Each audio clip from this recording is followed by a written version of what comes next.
o poeta português, isto é, que se expressa em língua portuguesa, embora sendo brasileiro, de todos os que se expressam na nossa língua, é aquele que mantém uma relação afetuosa mais expressamente cantante da alma lusíada e aquele que mais enamorado se manifesta nos seus poemas com a lusitanidade, com a alma lusitana, a alma portuguesa. Ele diz: a língua portuguesa tem 2 montes e um oceano no meio. Camões, Pessoa e Drummond me deram a chave para ser, se não um poeta bom, um poeta do mundo. Um poeta do mundo. Não um poeta no mundo, como outras coisas quaisquer, mas um poeta que faz ser as coisas, que anima as coisas, que é um agitador de sentido das coisas. Camões. Como não falar de Camões? É a nossa referência matricial. É aquele que plastifica em versos de ouro, em friso dourado, a nossa exemplaridade lusíada. A exemplaridade épica de um povo que fixa em legenda o destino de todo um povo e de toda uma alma coletiva. É aquele que encarna de forma mais lídima, mais expressiva e eloquente o pathos lusitano. O pathos lusitano, a paixão, o modo, a modalidade de ser português. Portanto, Camões é grande em profundidade, navega nas águas profundas do homem, da humanidade. Enquanto que Fernando Pessoa, sendo grande também, é-o sobretudo à superfície. Ele exibe uma grandeza de surfista. Ele é um contorcionista da palavra, um trapezista do verbo. E é por isso que ele propicia, dá aso a tantas imitações. Fernando Pessoa, no contexto da literatura mundial, é porventura o poeta, entre todos, aquele que mais suscita o epigonismo, isto é, aqueles que neles se revêem e aqueles que o tentam imitar. Por isso, Virgílio Ferreira, referindo-se a Fernando Pessoa, dizia sobre a heteronímia de Fernando Pessoa: os heterónimos de Pessoa são a expressão irónica da inviabilidade de alguém ser realmente homem. Eu permito-me discordar ligeiramente de Virgílio Ferreira neste ponto e acompanhar Agostinho da Silva. Não se trata de reproduzir personagens à maneira do teatro, mas antes de, através da ironia, promover a dissolução da máscara, da persona, como dizendo: não vale a pena desdobrar-te em tanta coisa, porque só uma coisa vale a pena: ser tudo. A disponibilidade ontológica para tudo ser. É isto que caracteriza a alma lusíada. Neste sentido, o Quinto Império é isto: cada homem, sem a mediação de qualquer imperador egótico no interior de si, mas entrega a genuinidade criativa e a graciosidade da criança.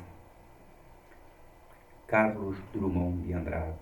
O outro monte, o monte de cá, porque Pessoa é o monte de lá. A obra de Drummond, como Pessoa, o Jorge de Lima, Herberto Helder ou Murilo Mendes, alcançou um coeficiente de solidão que o desprende do próprio solo da história, levando o leitor a uma atitude liberta de referências, de amarras ideológicas e de perspectivas. Tudo isto no dizer de Alfredo Bossi, em 1994. O que significa que Drummond de Andrade não pode confinar-se à mera rotulagem técnica de o máximo expoente do modernismo brasileiro.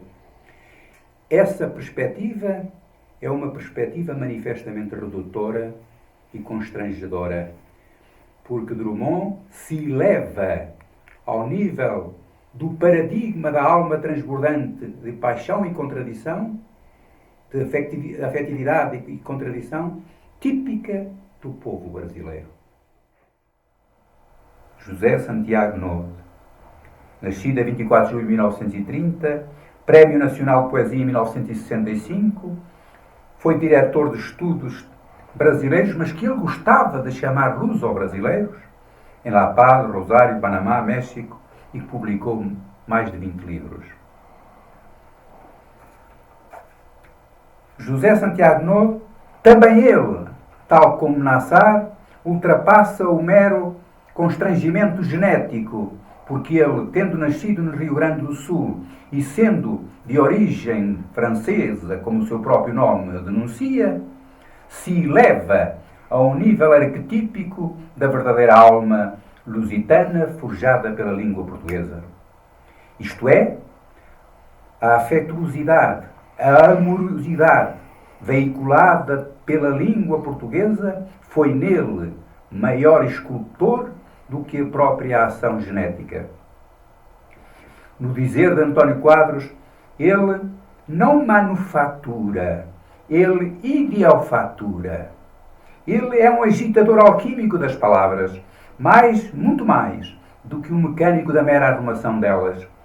Ele solta-as à luxúria demiúrgica dos primórdios e empurra-as, sem as violentar, até ao limiar, até à zona límbica da inefabilidade, da indicibilidade. Ele encarna e fixa na sua obra o mitos, a palavra iniciática, a que junta com paixão o apatos lusitanos, essa paixão pelo alto que o caracteriza. Nesse aspecto, ele é um dos montes que formam a Cordilheira do Quinto Império, a Cordilheira Transatlântica que vai de Vieira, Pessoa, Agostinho e Nose. Ele pertence à linhagem da egrégora espiritual lusíada. Por isso, ele, na dedicatória dos 47 poemas lusitanos, ele faz uma dedicatória dizendo: a Portugal, esplêndido berço da nossa identidade nacional, inscrita em língua portuguesa. Inscrita em língua portuguesa. Nesse sentido, o Quinto Império revela-se o reino da genuinidade criativa, do menino, mais do que dos homens com os seus interesses egóticos, do menino desprendido, gracioso, inocente. O Quinto Império representa uma escatologia do humano. Como diz Virgílio Freire, a redenção da hora noturna que nos coube.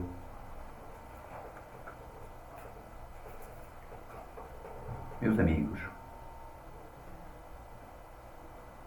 na modulação de tons, falando da língua portuguesa, o mesmo timbre é tão mutilante para o corpo da língua portuguesa expulsar da sala de aulas do Brasil Gil Vicente, Essa, Camilo, Raul Brandão, Garrett, Antero, Nobre, Cesário Verde, Pascoais, Virgílio Ferreira, Saramago, Pessoa, Herberto Helder, Eugênio de Andrade ou António Ramos Rosa, como contraditório, mutilante e imperdoável seria, por um qualquer pergaminho genético, Portugal ignorar ou negligenciar Jorge Amado, Érico Veríssimo, Lins do Rego, Cecília Meirelles, Olavo Bilac, Drummond de Andrade, Ariano Suassuna, Murilo Mendes, Manuel Bandeira, Jorge de Lima, João Cabral de Melo Neto, Rubem Braga, Ferreira Goulart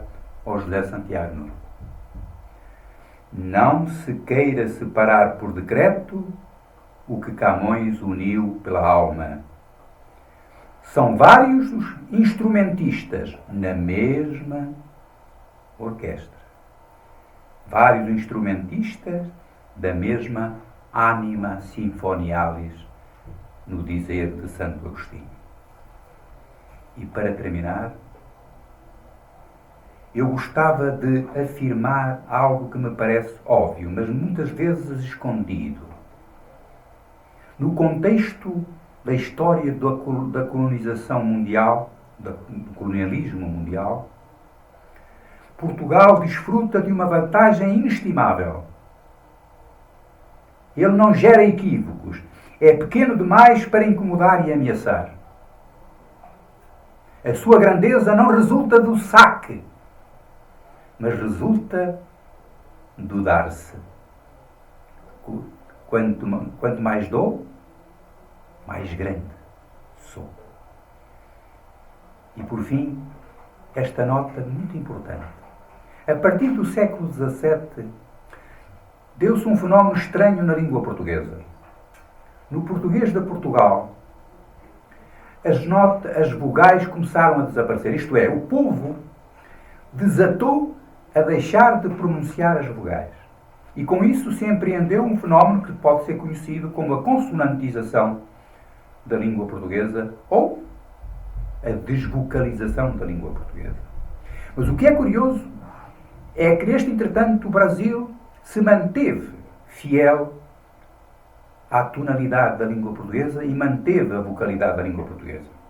Isto é, dito de outra maneira, o português do Brasil hoje está mais perto do português de antanho do que o português que se fala em Portugal agora. O Brasil é o depositário da vocalidade da língua portuguesa. É o reservatório da substancialidade da língua portuguesa. O Brasil é o detentor orgulhoso da tenacidade afetiva da língua portuguesa.